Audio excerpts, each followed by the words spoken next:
All right, so strap yourselves in, folks. Today we're going to be spelunking into the wonderfully weird world of Maxwell Atoms. Oh, this is going to be good. You're talking Evil Con Carne, you're talking the Grim Reaper's heavy metal stepsister and the grim adventures of Billy and Mandy. Exactly.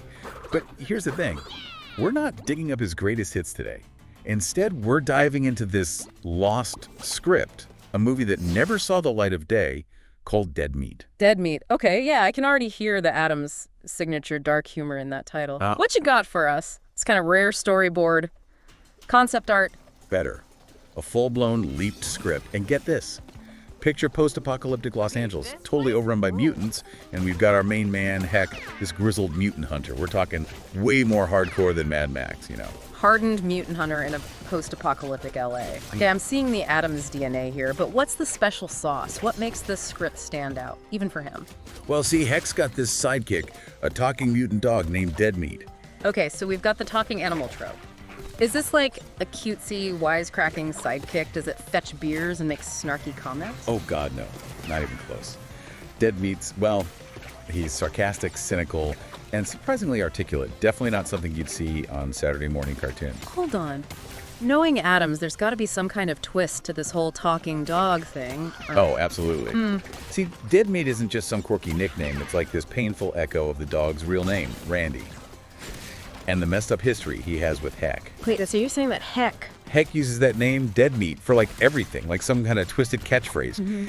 It's only later that you realize it's this constant jab, a way for Heck to keep Randy under his thumb. You know what I mean? That's dark, really dark, even for Adams. It's like he's layering in this power dynamic from the very beginning, even in a relationship as basic as a guy and his dog. So, what kicks off this whole post-apocalyptic adventure for these two? Heck is hunting this high-value bounty named Suzuki Jackson. And we're not talking about some 2-bit cook here. She's a straight-up battle priestess, powerful and rebellious as hell, and wanted by the Church of the Conglomerate. They're this super oppressive organization that pretty much controls whatever's left of society. Imagine the Ministry of Information from 1984, but with way more crucifixes and some seriously questionable fashion choices. I'm starting to get it. So we've got the classic Adams setup. Lone wolf, anti-hero, shadowy organization, mysterious female figure who's both kind of hot and super dangerous.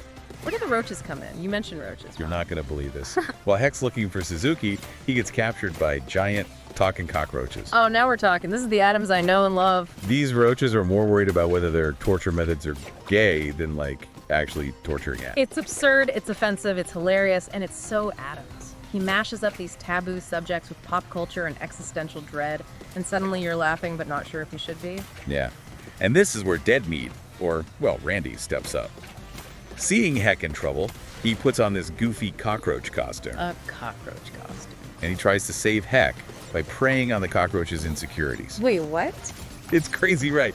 But it kind of shows you that unexpected emotional depth that Adams is known for. He throws these curveballs that make you question everything you thought you knew. He's basically saying that even in the craziest situations, even giant mutant roaches have feelings. There's a need for connection, for being accepted. Exactly. Yeah. But here comes the kicker. So Heck makes this big show of swearing on the Biebers.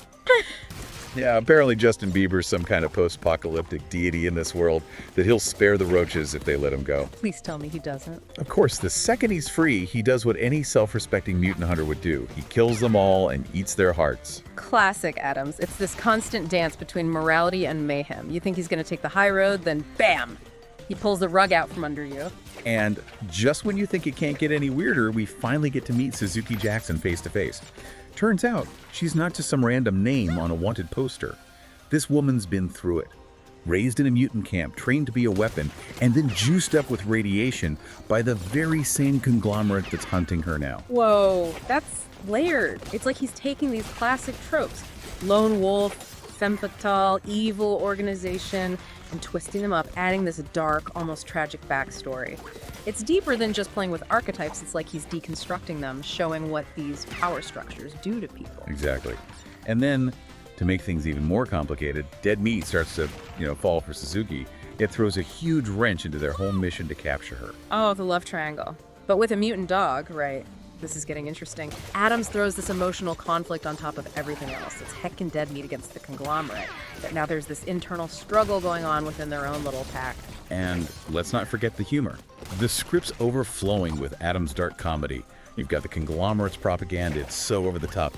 And then there's this dialogue where Heck threatens to make someone listen to Nickelback on repeat. Oh man, and a mutant hunters guild. It's like a biker gang meets a really bad taxidermy convention. And then there's Sister Chastity Wormwood, the one with the PVC pipe phantom lightblade. Genius. It's that perfect blend of satire and absurdity, right? He's taking our societal obsessions and turning them into something hilarious and kind of terrifying at the same time. And just when you think things can't get any weirder, Adams throws in another curveball. Yeah. We get Malaka Waka, this hulking mutant warlord who only speaks in video game slang and, get this, has a real thing for skin feasts. Hold on.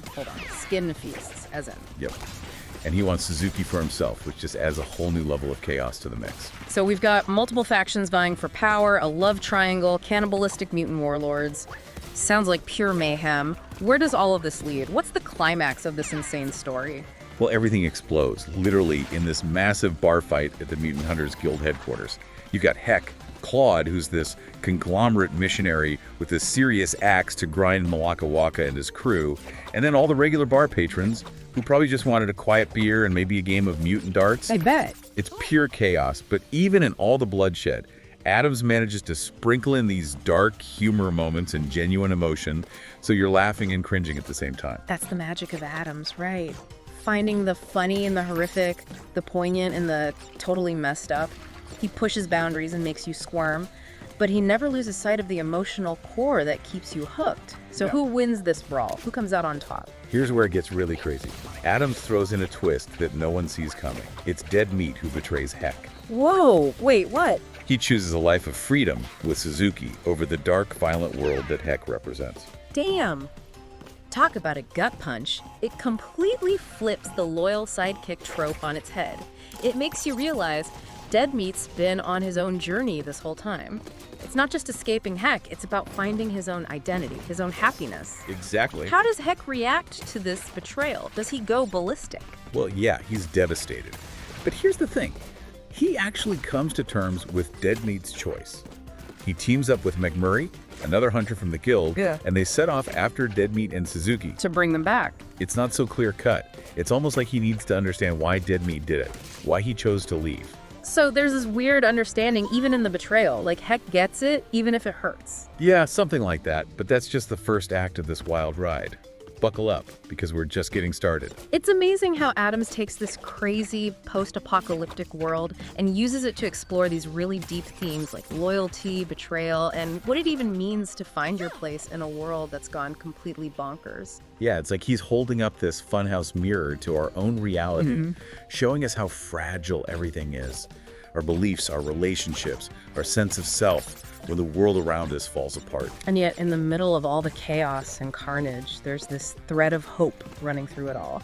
You see it in Deadmeat's longing for something more, in Suzuki's fight against the conglomerate, even in Heck accepting Deadmeat's choice, even if it hurts. Right, like they're trying to rebuild not just society, but themselves too. You see that in these little communities that pop up, like the Mutant Hunters Guild. People scavenging, trading, just trying to create some order from the wreckage. And it's not just the humans. The mutants, as freaky as they are, they have their own groups, hierarchies, even families. Like Malaka Waka and his Cabazon monsters. Oh man, Malaka Waka. His dialogue is pure gold. It's like he's channeling every 12-year-old who ever raged at Call of Duty. He's all noob this and plun that, throwing around skin feast like it's going out of style. It's more than just gamer slang, though. It's Adams using that language to point out how desensitized we are to violence, like reducing human life to points on a scoreboard. And the climax, that bar fight at the Hunters Guild.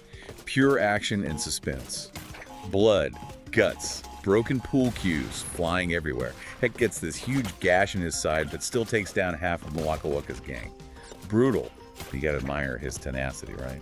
Adams is a master of that kind of over-the-top action. It's exciting, hilarious, and kind of messed up all at once.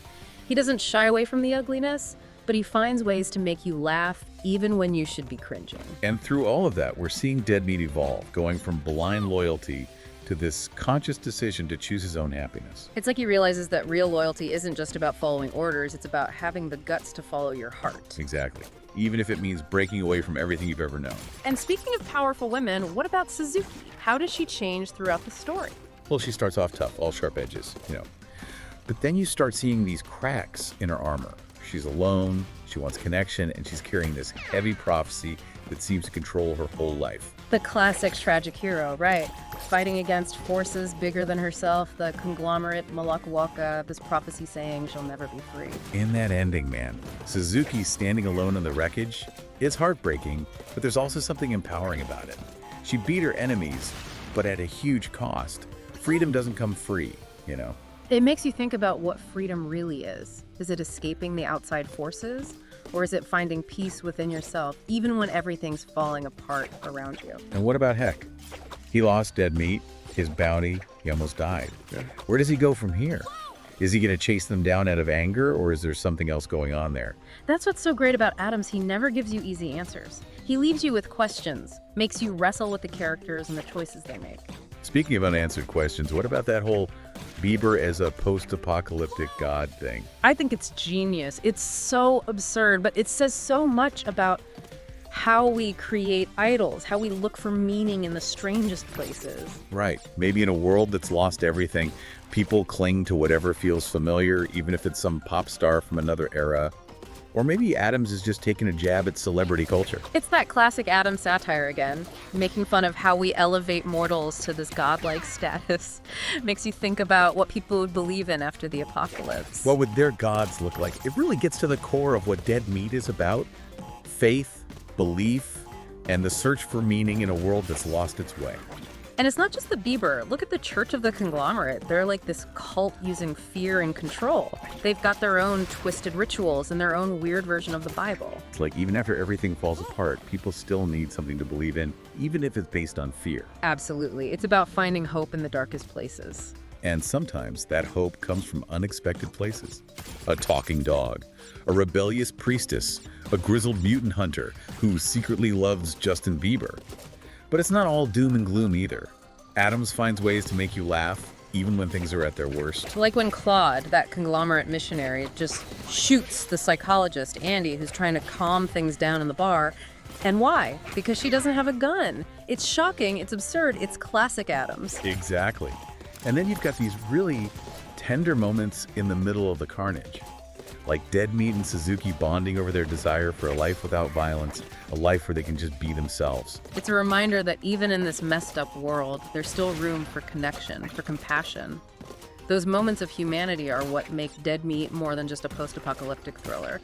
It's about broken people trying to find their way, and sometimes finding solace in the most unexpected places. And the language. Adams has so much fun with the dialogue.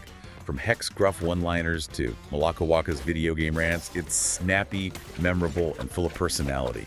It's like he blended all these different ways of speaking, these slangs, creating this language stew that perfectly reflects the chaos of the world he built. It's like he's painting a picture with words. This world that's both familiar and completely alien. And visually, the script is a goldmine. Adams paints these vivid pictures of a post-apocalyptic LA, the crumbling skyscrapers, the mutant-infested sewers, those makeshift markets. It's like he took everything we know about LA, the glitz, the grime, and dialed it up to 1,000. A world that's beautiful and terrifying at the same time. It makes you wonder what the movie would have been like. A cult classic, a midnight movie sensation, something else entirely. Hard to say, but knowing Adams, it would push boundaries, made people uncomfortable, and left them both entertained and disturbed. Yeah, for sure. Even though Dead Meat is a lost script, it shows Adams's vision, his willingness to deal with heavy stuff while being funny and heartfelt. And the characters, the world he built, they stay with you. Makes you wonder what other gems are out there just waiting to be found. Right? That's what makes this whole deep dive so exciting. Uncovering the unexpected. It's like we're archaeologists piecing together a forgotten story. And who knows what else we might uncover about Maxwell Adams' work. Ready to delve even deeper into this comedic genius's mind. You know, one thing that really hits me about Dead Meat is how Adams uses this post-apocalyptic setting to really dig into what it means to be human. Like when everything's gone to hell, What happens to our morals, our values, our sense of who we are? It's a classic question for post-apocalyptic stories, right? But Adams has this way of blending humor, violence, and real emotion that makes it feel new, kind of disturbing, and strangely relevant even today. Exactly. It's not just about surviving the physical dangers, it's surviving the emotional and psychological stuff too. It's about holding on to your humanity when everything's trying to turn you into something monstrous. And you see that struggle in all the characters, especially Heck. He's built up these walls around himself. He's had to deal with all the crap he's seen. But underneath all that, there's still something there, a desire to connect with someone. Yeah, he's full of contradictions. A killer who cares for a talking dog. A cynic who still believes in something, even if it's Justin Bieber. He's a product of this brutal world, but he's also pushing back against it, even if he doesn't realize it. And then there's Deadmeat, or Randy. He's like this symbol of innocence, believing there's still good out there, even when everything's telling him otherwise. He's constantly challenging Heck's worldview. He forces Heck to face his own hypocrisy, and in the end, he chooses love and hope over violence and fear. And to think, this is coming from a dog. Right. It's that crazy mix of the absurd and the profound that makes Adams so damn good. He uses these ridiculous ideas, these over-the-top characters, to explore these big universal themes. It's like he's slipping in these nuggets of philosophy under the cover of a mutant-filled action comedy. And he makes it look so easy. He really does. It's a balancing act, but he never falls off that tightrope. He makes you laugh, makes you think, and makes you feel it all. And he doesn't shy away from the tough stuff either. What does it mean to be loyal? When is it okay to betray someone? Can we ever truly outrun our past? It makes you wonder if we're always shaped by the things we've been through, the choices we've made. And these questions hit even harder today with everything going on in the world. Yeah, it's like Adams is reflecting our own anxieties back at us, our struggles with who we are, where we belong. And Suzuki, she's such a badass, but she's also trapped by this prophecy, this fate that seems to control her. She's fighting for freedom, but also against the idea that maybe freedom is just an illusion. The classic battle between destiny and free will, right? It makes you ask, how much control do we really have over our lives? Are we calling the shots, or are we just playing a part in a script that's already been written? In that ending, Suzuki alone in the desert, bodies all around her. It's so bleak, but hopeful at the same time. It's like she's saying, yeah, I might not ever be truly free, but I can still choose how I live, how I fight, how I face what's coming next. It's a powerful reminder that even when things are stacked against us, we always have a choice. We can give in, or we can keep fighting. Keep searching for meaning, for connection, for something to believe in. And that's the real heart of Deadmeat, right? Even in a world gone crazy, there's still hope, love, and even the chance for redemption. Absolutely. So what about you listening out there? What hits home for you in Deadmeat? What makes you laugh, cringe, or think, damn, that's true? What makes you question your own ideas about loyalty, betrayal, or finding happiness in a world that feels like it's falling apart? Share your thoughts with us. Let's keep this conversation going, because Deadmeat isn't just some forgotten script. It's a reflection of us, our fears, our hopes, our capacity for both good and bad. And who knows? Maybe if enough of us make some noise, this lost gem will finally see the light of day. It's a wild ride, and it's a story that deserves to be told. Until next time, keep those brain juices flowing.